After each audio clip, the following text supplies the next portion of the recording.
एक तालीम याफ्ता इंजीनियर जिनके अंडर 35 फैक्ट्रियां थीं। साल 1990 के आसपास उनकी रोजाना 1 लाख तनख्वाह थी। यहां तक रिपोर्ट हुआ है कि वो टैक्स भी ईमानदारी से देते थे। रेफरेंस बयानात पेर साहब। फिर वो सब कुछ छोड़ छाड़ कर फकीरी की दुनिया में कैसे चले गए? ऐसा क्या था कि पाक व हिंद के हजारों उलमा उनकी तकलीद में चल दिए? फिर अलामा इकबाल का कौन सा कलाम उनके दिल में उतर गया था? वो 1 अप्रैल 1953 को झंग खरल खानदान में पैदा हुए।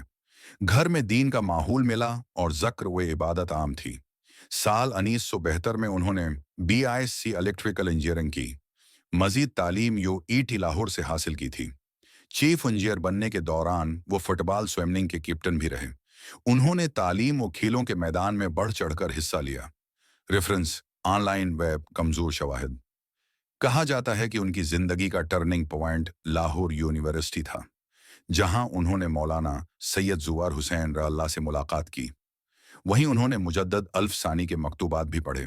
साल 2013-14 में 2013-14 में दुनिया भर के 62 तरीन मुसलमानों की फहरिस्त जारी की गई।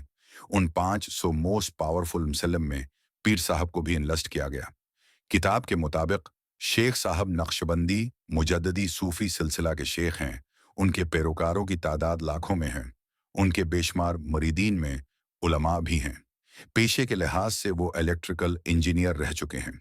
सफ़हात नंबर 133 से 134 मौजूदा रिकॉर्ड के मुताबिक उन्होंने 140 से ऊपर कतब लिखी हैं।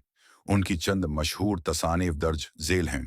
1 खतबात फ़कीर 2 बादब बानसीब 3 तमनाए दिल 4 ज़ादे हरम 5 कुरान मजीद के अदबी इसरार और रमूज। जब वो प्लानिंग एंड डेवलपमेंट के डिपार्टमेंट को देख रहे थे, उन्होंने खुद से प्रॉमिस कर रखा था, जैसे ही 40 साल के होंगे तो दुनिया की जिंदगी से रिटायरमेंट ले लेनी है। फिर बगैर किसी हेल व हज्जत के इस वादा को वफा भी किया। एक बार एक कमिश्नर ने मदारिस के तुलबा पर सरजनिश की। उनके मुताबिक ये निकमे और नाकारा होते हैं। जिस पर पेर साहब ने कहा, मफहूम। दुनिया जहान के मामलात देखकर जब अल्लाह अपनी नाराजगी दिखाता है, तब कोई तालिब इल्म अल्लाह का नाम लेता है तो रब करीम को प्यार आता है।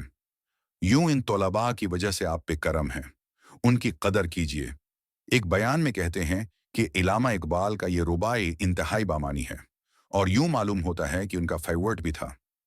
तो गनी उज हर दो आलम मिन फ़कीर रोज़ महशर उज़्र हाय मन पज़ीर वर हिसाबम रातो बीनी नागज़ीर इस निगाह मुस्तफ़े पुनः बगीर। इन इशार का तर्जुमा कुछ यूं है, ए अल्लाह बेशक तो तमाम जहानों से गनी है, बेशक मैं फ़कीर हूँ। बस तो क़यामत वाले दिन मेरी एक दरख्वास्त कबूल कर लेना। अगर वहाँ मेरा हिसाब लेना लाजमी ही हो जाए तो मुझे नबी सल्लल्लाहु अलैहि वसल्लम के सामने रसवा न करना, और उनकी नज़रों से छिपाकर हिसाब लेना। अक्सर तज़किया नफ्स, वज़ाइफ और इबादात की तलकीन किया करते थे। आज पैर ज़वाल अफ़कार नक्शबंदी साहब का इंतकाल हो गया है।